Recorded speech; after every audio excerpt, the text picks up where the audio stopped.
Монгол Улсын ерөнхийлөгч Ухнагийн хөрөлцөх Гэгэнширет улсын төрийн тэргүүн Папа 14-р Лёгийн урилгаар тус улсад төрийн ажил хийж байна.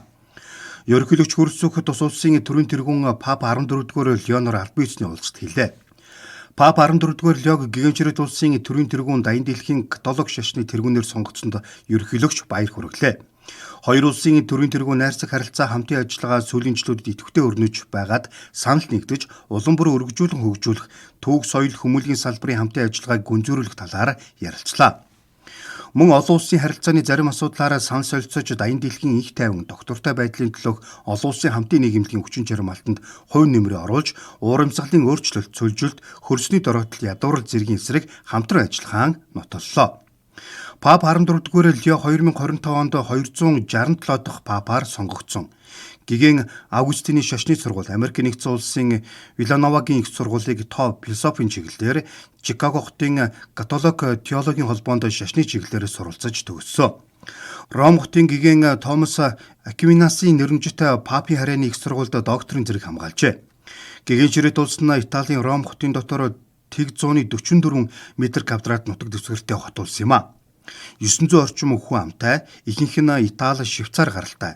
Улсынхын төсөв 890 гаруй сая евро. Арилжааны бус өвөрмөц эдийн засаг хөрөнгө оруулалт, үйл хөдлөх хөрөнгийн орлого, католик шашинтнуудын ханд өргөл, шашны ном бичиг, баримт хэвлэх, музей, дурсгалын зоос, медалийн орлогоос санхүүждэг. Дэлхийн 183 улс болон Европын холбоотой дипломат харилцаатай, олон улсын 34 байгууллагт бүрэн эрхэд гишүүн болон байнгын ажиллагчийн статустай. Гэгэнширет улс нь шашны болон дипломат ёслолын нарийн дэг баримталдаг. Манайх хоёр улс 1992 онд дипломат харилцаа тогтоосон. Найрсаг харилцаа хамтын ажиллагаатай.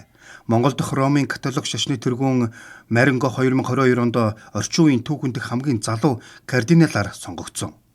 Гэгэнширет улс 1993 онд хүмүүнлэгийн тусламжаар 1000 кг эм эмнэлгийн материал, 1996 оны хавар гарсан ой хэрийн төмрийн хорлыг арилгахад 31,000 Америк доллар хандивлаж байсан. Мөн 2000 оны зуудын хорлыг арилгахад зориулж Ромын Папа Гэгэн хотогт 2 дугаар Йон Паул хувьсаан 50,000 Америк доллар, Ватиканы хүмүүнлэгийн тусламжийн Кор Унум байгууллага 30,000 Америк доллар хандивлаж байжээ. Тус улсын тэтгэлгээр 1992 оноос хойш Филиппинд манай улсын 9, Италид 2 оюутан суралцжээ.